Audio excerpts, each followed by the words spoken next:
amavuta. Rero Imana igiye kugutabara 2026 kandi ufite urugendo rujya Uganda. Amen. Uzava Uganda winjira Mozambique. Amen. Mbizi ni ahantu hamaze iminsi hari ubukwe. Hagiye kumanyukamo ibintu bitari byiza ndetse imbwa igiye kurya intama. Ina muri mu rukundo byaba ari byo. Iki cyuki se ntago cyanyemera cyane. Ntago yanyemera. Ariko nagaruka kwanga kundi.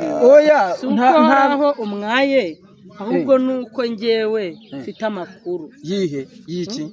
Amakuru y'umurwa kutwandikira muri comment mukaduhugura ndetse mukanadushimira aho twakoze neza.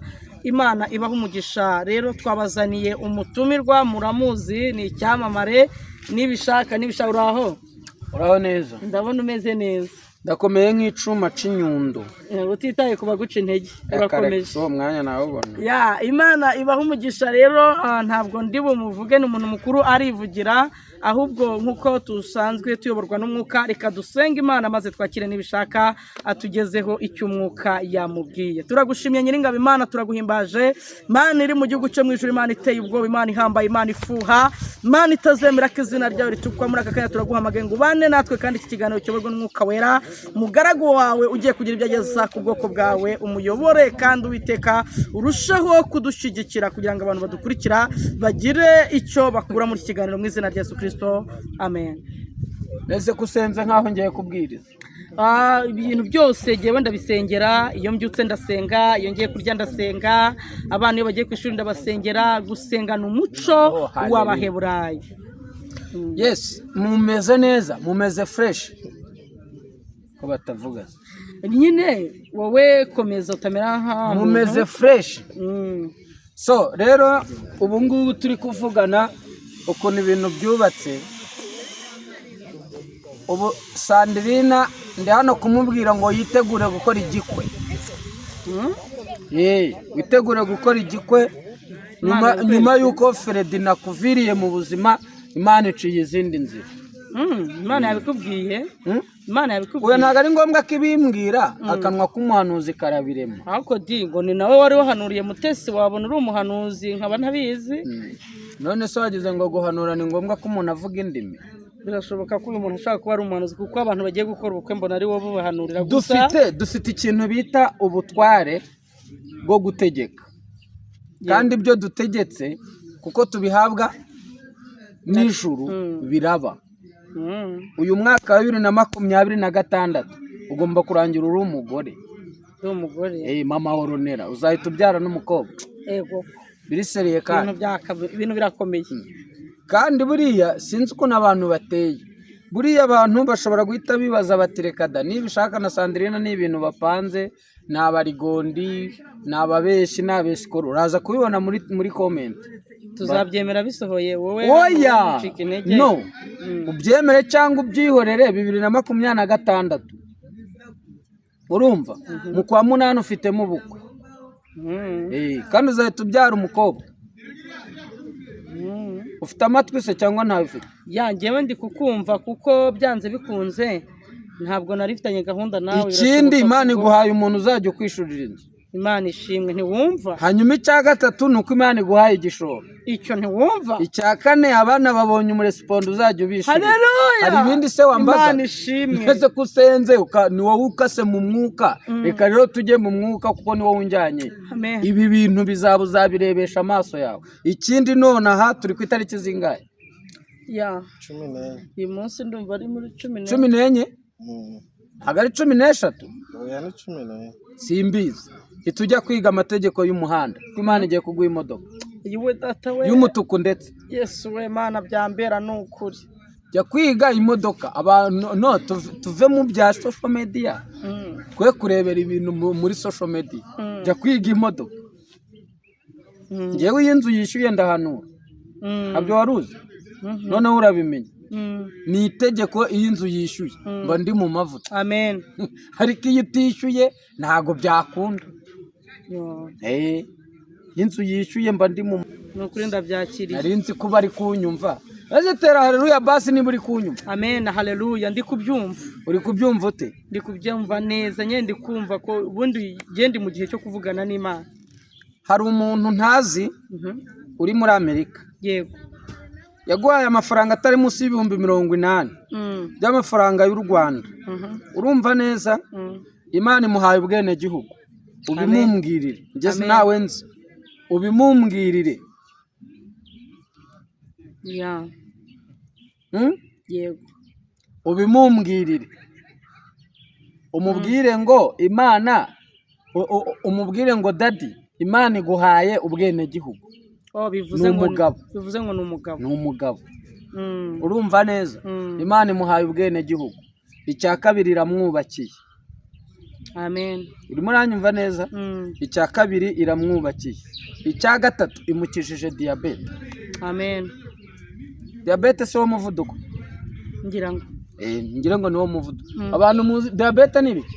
Diabete ntabwo ari umuvuduko, babyita igisukari. Igisukari ni ibiki? Isukari ndarengana iwacu sino ntabwo ngewe ibyo ushobora kugira isukari nyinshi mu hanyuma buriya reka tubwire abantu, hari ukuntu abantu babona umuntu kuri kamera bakumva ko umuntu yarangiye bagasinya bakandika inzandiko zimurangiza.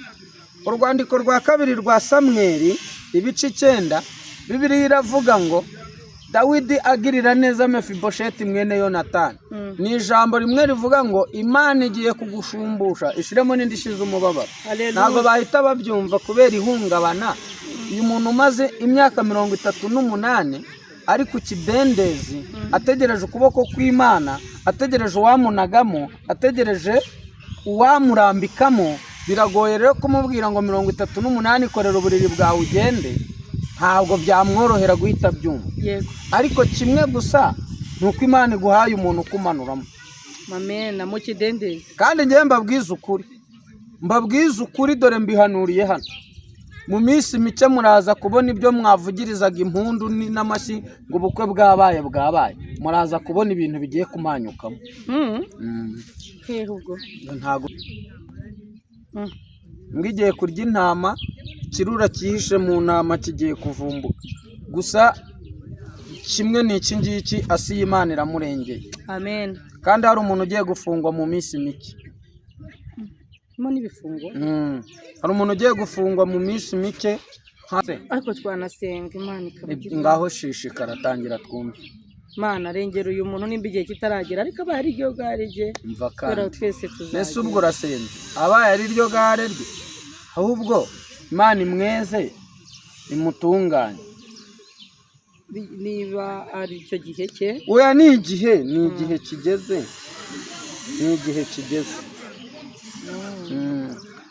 None se Theogene, ko twagiye twumva amakuru ariko nayo ku mihanda bivuga ko na Sandrine wibesha ntabwo ari amakuru y'umurwa. Ntabwo warongorwa na Feredina ngo nzahate, ntabwo byavamo. Uriya mugabo baramundahiye ko umuntu wese bahuye asiga inzira ye yihariye. Ubwo se urumva ntabwo ari nyine impamvu mbikubajije nuko abantu muri iyi minsi ngo bari kubabonana cyane, bamutemberana, ngo mwigeze no kujya mu isoko ahantu runaka. Byaba ari byo mukoreho urwo rujije abantu? Gutemberana twaratemberanye, naranamusuye n'ahaba, cyane ko atari ikivejuru, ari umuntu nk'abandi, nta tandukaniro. Kumusura se si ibisanzwe, ni ibintu biri aho ngaho. Ariko nanone twanakundana by the way. Ubwo abazi ubwenge cyangwa abazi kuvuga babyumvisha niko. Oya nagusobanuriye ntaho ufite amakuru ko atari njyewe. Ijuru ryakubwiye ko atari njye. Bivuge neza nimukajijisha abantu. Reka mbivuge neza. Cyane ko je ntabwo ndinjira mu rukundo kano kanya kubera ibikomere mfite. Uracyafite ibikomere by'uriya mutipe, mukoboyi baramundahiye. Baramumbwiye ngo ahantu yanyuze agusigira igikomere, ihanga. Ariko no ku makuru mpabwa nijoro subiza ko Imana ivuga. Urumva nabihakana ndinde. Rero jewe ndumva nagukerereza kuko ndacyafite igihe, ahubwo ubundi se utananyerereje nagushobora Sandrine. Wamenyereye ifiriti, sibyo? Akaboga ka buri weekend, sibyo? Higo vuga higo. oya ibyo uri kuvuga Igo nyine iyo sauna oya sauna ntayo ngabareba iyi menshi ntayigondera oya bundi gukora mu mutwe w'umutambyi kirazira haryo uri umutambyi yego ko nyagasani yeze ibi biganza bya nibishaka ntabwo narinzi ibyo ari byo ya reka nkusobanurire rero yego mama yego shinge nibyo koko Imana yakuntumyeho kandi uragira uti Sandrine ni umukozi w'Imana naranamusuye kandi n'ubundi abakozi b'Imana bagomba gusura yawe nangaburiye neza ndumva rero kuba mwafata inzira mukaza kureba Sandrine igikorwa cy'urukundo babwire ngo n'abandi bazaza iyi ni karibo amarembo ariko rura n'urugo wampaye rura n'urugo ni ukuvuga ngo abazimu uziko kibo abazimu kwa Sandrine urumva ukigera mu marembo ya porotayi bagenda bahwera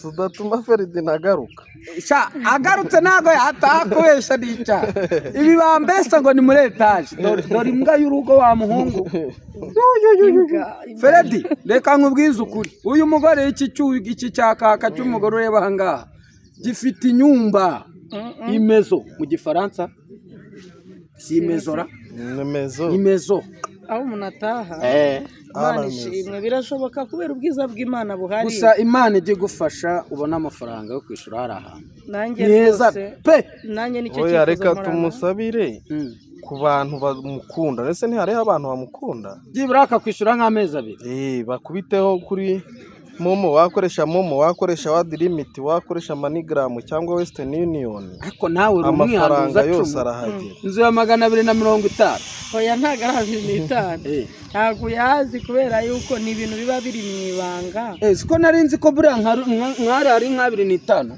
biba biri mu ibanga ari Kigali ni nka miliyoni biba biri mu ibanga burya iyo wakoreye Imana hari ibintu guhemba bucece Yesu akabiritagura muri silence ukaba urambitse dutanga nimero ya Sandrine uyitange rwose 0783 0102 oya nimero yanjye ni 07 Mbese ubu ntago wizeye ko abantu banyura ku iriba ry'Abera TV baca hano nkakugeraho oya nta mpamvu yo kukunyuraho mpari yangira hari kuri cano kuri duhinduke barayibona ariko ntacyo bitwaye nawe bayifite ko wari wakena kugira ibyo akusobanuza nk'umukozi w'Imana ariko igihari cyo ni kimwe Yesu ni umwana nemera ko nta kinanira Imana yego sha nemera ko nta kinanira Imana mu gihe cyashyizweho kandi umukozi w'Imana Imana iguha umugisha Imana iguha umugisha nubwo biba bitoroshye wahanuye bajya bavuga ngo aho umupira warengeye ngo ni nawe urengurirwa ugasanga niba umuntu aguhanuriye ubukwe ariko burabaye nta nabutashye njye ntabwo ari byo nifuza bazaruhira ubusa bazangusiga uhagaze abahanzi bahanga ngeze ngo ugiye no kunyakira ubundi uyu nuwaye oya nakwakira simfite ubwoba bw'abamvudukana ejo nabo bazabahidikana bazaruhira ubusa bazagusiga uhagaze bazagusiga uhagaze igihe cyose uri mu bihe byo gusenga igihe cyose waba uri kumwe n'Imana numva nta muntu wakwanga ngo agushobore Sandrine mbwira uyu muntu wanyishuriye inzu watura ijambo rikomeye ku buzima bwe Imana imuha umugisha ko yakoze igikorwa cy'urukundo ndabona ubu ni nawe waneretse mu mavuta reka natanya mbona unezerewe mbona umeze neza Imana iguha umugisha imbaraga n'amavuta amafaranga menshi ikifute cyane icyama akabona iki kiganiro akabona ukuntu turi kumwaturaho imigisha kandi ntacike intege n'abandi bose mukunda kubiba kugiyewe ngo nakoraga ibi ngo none ngo ndabiretse kubera ibi uhimye ndetse kuba wisubije mugumane na Sandrine ni message nari muzaniye ngende igendera Imana iguha umugisha reka dukomezanye n'abakunzi bacu cyane ko ntabwo nagutumiye Imana yari iguhaye message bangombwa ko uza kuyimbwira nawe Imana iguha umugisha icyo nzi cyo Imana ntabwo izabura hinyura ngo ivugane nawe Imana nishaka kugezaho ibyawe ngo ubusengo ko nta muhanuzi tuziranye ngo ibyanjye urahanurirwa mu izina rya Yesu iyo Imana yashatse kuvugana nawe nibwo nahoze ntekereza kare ndavuga ngo ariko Mana imba tubona ikinyabwoya tukirukanka, twabona ikinyugunyugu, kera turi abana twirukankaga ku kinyugunyugu tugakunda ariya mabara yacyo. Wenda hari n'abatabizi cyane nk'abantu baba diaspora ntago muzi ikinyabwoya, kameme ndumva aho ngaho ikinyabwoya, ariko abaturutse muri Afurika murabizi.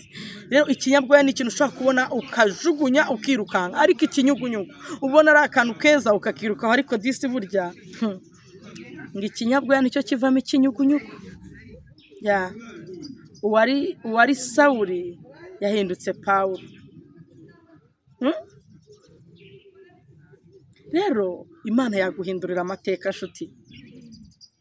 Abamama, abasingo madamu muri aho, abantu bibana barera abana babo bonyine muri aho, maze abo bana banyu ntabwo ari ibigeragezo, ahubwo abo bana banyu ni ibisubizo.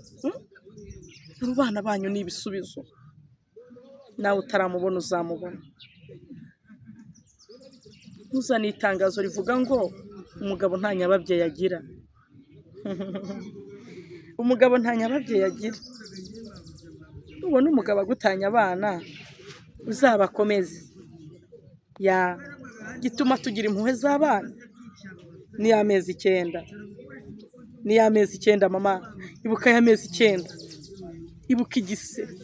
Nawe bakore cesarienne ukarwara igisebe. Abo yahaye kubyara nk'abaheburayo nkanjye. Wari uzi ko hari umuntu ujya kubyara ntatahana umwana? Ese wari uzi ko hari ujya kubyara akagwayo?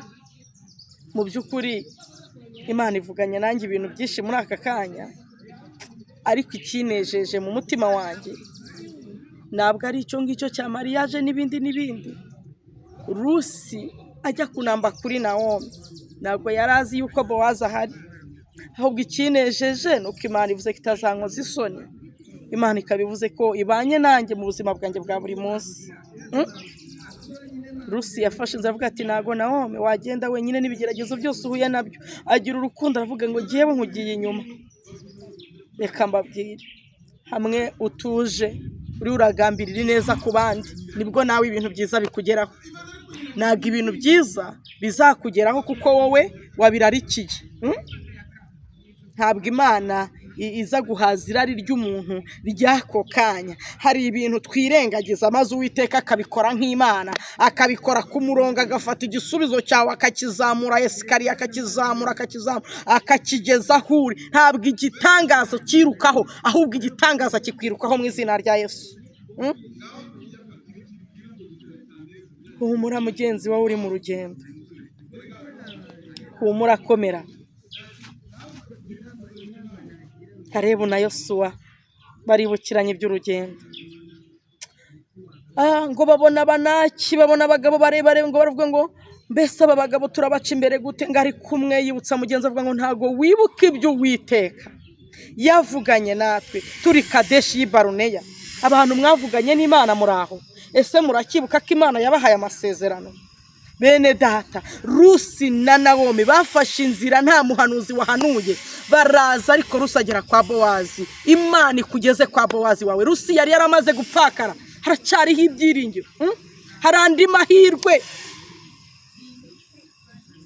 Imana ikugeze kwa Bowazi, hari Bowazi wawe ugutegereje, kandi ntabwo wabigiramo uruhare, ahubwo ni igeno ry'Imana, ni ikintu Imana igutegurira, kakubwira ngo ngaho mwana wanjye, igihe wazengurukiye, igihe wazamukiye, kakubwira ngo nawe cyamika, igahirika icyo bita inkike z'i Yeriko, yarangiza igaca agasuzuguro k'Abamedi n'Abaperesi. Haleluya, haleluya, haleluya. Nkunda Imana cyane kuko iyo yagambiriye gukora nta kintu na kimwe gishobora kwitambika mu mugambi w'Imana. Abantu biringiye Uwiteka bameze nk'umusozi Siyoni utabashika kunyeganyezwa, ngo ahubwo uwo musozi uhora uhamye. Haleluya. Umuntu ajya yiringira Imana akumva izakora ibikomeye, yaburaye yambaye ubusa, agahamya ngo kuko umwami Yesu ankunda ndi amahoro. Narinje kukubwira ngo bamahoro, Yesu aragukunda, bamahoro, Yesu agufiteho umugambi. Imana itugirire neza, Imana itwambika imbaraga, ntabwo Imana izagusezerera amaramasa. uyu munsi jyewe uyu munsi natangariye Imana ni umunsi wo kuvugana n'Imana. Aho ndi kugera ndi kumva ijwi ry'Imana, aho ndi kujya ndi kumva ijwi ry'Imana. Mbese ndimo ndibona wagira ngo muri iki kibuga turi benshi, ariko ndi kubona wagira ngo ninjye Imana iri hirareba. Ndibaza uyu muntu nibishaka muramuzi mwese, ariko araje avuga ati ngiye mfite message. Ndamubwira ati itambutse nta kibazo. Arambwira ati ndagutambukiriza message Imana yampaye. Ngiye uraza ugahanura nkabyumva mwakwihorera, kandi nizera ko Imana inyura mu bantu, kuko ntabwo Imana yatuma inyamaswa cyangwa ibisimba cyangwa amabuye. Imana ikorera mu bantu. Ubuhanuzi bwo tubwemera busohoye, ariko Imana ikorera mu bantu. Mwene data ntukihutire gupinga, kuko ngewe ndabyibuka hari ibintu Imana yagiye ivugana nanjye irangije irabikora. Kandi rega humura y'Imana itumajije kabiri. Imana yikubwiye ngo humura mwana wanjye, uhita utuza ukumva hari akandi gacu. Eliya yatumye abahanuzi, baraza baramubwira ngo twabonye agacu. Aravuga ngo agacu mwakabonye? Baravuga ati yega, gatubwa Imana yacu yaje. Nuko ikora ati ndabizi, ndabisobanukiwe neza, Imana yacu yaje, nuko nguko ikora. Ese nawe Imana igiye kukuremera igitangaza, hari agacu banza kubona? Ese ujya wumva ijwi basi ukumva igihe wihebye Satani arimo aragutsindisha ibitarakunda, nta gihe ujya wumva ijwi rikubwira ngo yakoze biriya izakora n'ibindi? Rero Imana yacu ni urukundo. Reka kureba ku byo Imana itarakora, reba ku byo yakoze mugenzi. Reba ku byo yakoze. Muri byo yavuze ngo iyi nzira itagaragara hakaba mu kabwibwi, Yesu ati ndi kumwe nawe, ujye umuhanga amaso.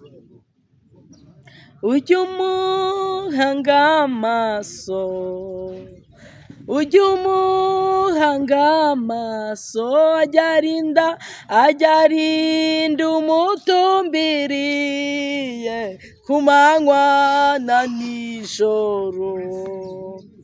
Yesu arinda umuntu umutumbiriye ku manywa na nijoro. Mbese ngo nimba yaragiriye neza uriya mupfakazi, uriya mucamanza akagira neza umupfakazi wamutitirije, Imana izahora kugirira neza intore zayo zitakira ku manywa na nijoro. Imana yakugirira neza waterwaga amabuye, ikaguhindura umuntu wo kwifuzwa. Hari igihe njya mbona nk'abantu bamamagara bavuga ati Sandrine, ibiganiro byawe biratwubaka. Nkavuga ati Imana, kuko nanjye uvuka hariya kwa runaka, niki navuga utanshyigikiye Mana? Ese ni iki cyamvamo Uwiteka atari kumwe nanjye? Ngo abantu bigeze bavuga ngo ni mutware iyo sanduku y'Imana kwa Ebededomu, ngo ni umukene, ngo ni umuntu n'umuntu uciriritse. Ariko ngo iyo sanduku igere kwa Ebededomu, Ebededomu aravuga ati madamu byuka kuri urwo rutara. Kera nyine ngo baryamaga ku rutara, nta bitanda babaga bafite. Byuka kuri urwo rutara, Imana yacu nzi ikikunda. Haleluya. Iturufu ubundi iyi Imana, nigeze nsoma ijambo rivuga ngo nkunda bankunda, abashakana umwete bazambona. Ijambo rikomeye cyane. N'Imana ibishaka nyine abantu bayikunda bakayiguyaguya bakayihendahenda, naho ikamanuka ikavuga ngo mwana wanjye nakumvise. Ebededomu aravuga ngo iyi Mana ikintu ikunda ndakizi, impamvu yishe Uza, impamvu aho yariri ntacyo yabamariye, ntago bigeze bayicira bugufi, ntago bigeze bubarara, ntago bigeze bihana, ntago bayihaye agaciro. Mbese Ebededomu atekerereza umugore we ibintu Imana ikunda. Haleluya. Mbere yuko umenya ibyo abantu bakunda, banza umenya iby'Imana ikunda. Imikorere yawe nihura n'iy'Imana, Imana izatuma wuzura n'abanzi bawe. Karabwira ngo va kuri urwo rutara, bafata ya sanduku isezerano ry'Imana, ngo bayishyira ku rutara, bakajya biryamira hasi, ngo nijoro igatangira kurabagirana, bagakuraho amazahabu. Abana batangira gukira bwake, batangira kurya umugati nk'abandi, batangira kwiga mu mashuri meza. Iyo wubashye Imana, irakubahisha. Haleluya. Iyo wagendanye n'Imana ntishobora kugukoza isoni, ntago yaguteza abantu. Imana ishimwe. Imana iteye ubwoba. Imana ntabwo izaguteza abantu. Imana ntabwo izemera ko abanzi bawe bavugiriza impundu kunesha. Imana ntabwo izemera yuko ushungerwa. Imana ifite uko izabigenza ikagufukurira kariba. Ayi Sarifati hakamye. Imana itegure Kreti. Humura Kreti hakamye. Sarifati harahari. Imana ifite icyo yanditse ku buzima bwawe. Wowe ubabaye, wowe ucitse intege, wowe bataye, wowe bashugunye, ndagira ngo nkubwire ngo umwana wanzwe ni ukura. Bene data, abantu nta rukundo bakigira. Ejo bundi nari ndimo numva umubyeyi arimo aganiriza abandi ati nitabye umumotari, ati yarajyanye umugenzi. Nanjye nafashe izo nimero z'uwo mumotari, ngo igihe ahindukiye avuye kujyana umugenzi ngo yumva umwana w'uruhinja arimo ararira, ngo agiye asanga intozi zamwuzuyeho, umwenda ugera aho uba amaraso kubera intozi ziri kumuruma. Bene data, uwo mumotari yagize umutima ngo aterura wa mwana abasha kumushyikiriza. Ntekereza ko yegereye ubuyobozi bukamufasha kumugeza kwa muganga. Mbonereho mbyibutse umwuka binyibukije mu kanya, ndaza guhamagara uwo mumotari numve uko byaba byaragenze, kuko iyi nkuru nkiyumvaho nari nicaye, nari ndi kumwe n'abandi bantu, nahise nterura ijambo rivuga ngo ni mumpe izo nimero z'uwo mumotari, uwo mwana munyihere. Nk'umuntu w'umubyeyi ukora icyo kintu ugatinyuka ukumva wajugunya umwana. Hari ibintu Imana izatwibuka, hari impamvu Imana izatwibuka. Nababwiye ngo abagabo nta nyababyeyi bagira. Wowe mubyeyi watwise ukabyara, fata uwo mwana nka zahabu Imana iguhaye. Hari impamvu Imana izatwibuka yuko twakoze neza buri munsi tudacogora. Bene data, turasabwa gukora neza tudacogora, kandi abantu bajye basobanukirwa neza. Hari igihe nyine umuntu avuga agahinda ke, hakagira n'undi ubyumviramo wari uri muri cya gihe cy'umubabaro, ubuhamya bugahita bugenda bukamukomeza avuga ati kumbi si jye wanyuze mu bigeragezo jyenyine, si jye watawe n'umugabo jyenyine, ugahita uvuga ati si jye uri kurera abana jyenyine. Rero nimba jyewe Sandrine ndimo ndarera abana nabyaye, nkarera n'abandi ntabyaye, ntago ari uko mfite imbaraga, nta nubwo uko mfite ubushobozi, ahubwo ni Kristo unshoboza. Ni hehe uhera uvuga wowe ngo umwana umwe arakunaniye, babiri barakunaniye? Wowe ntabwo urera, uri igikoresho cy'Imana.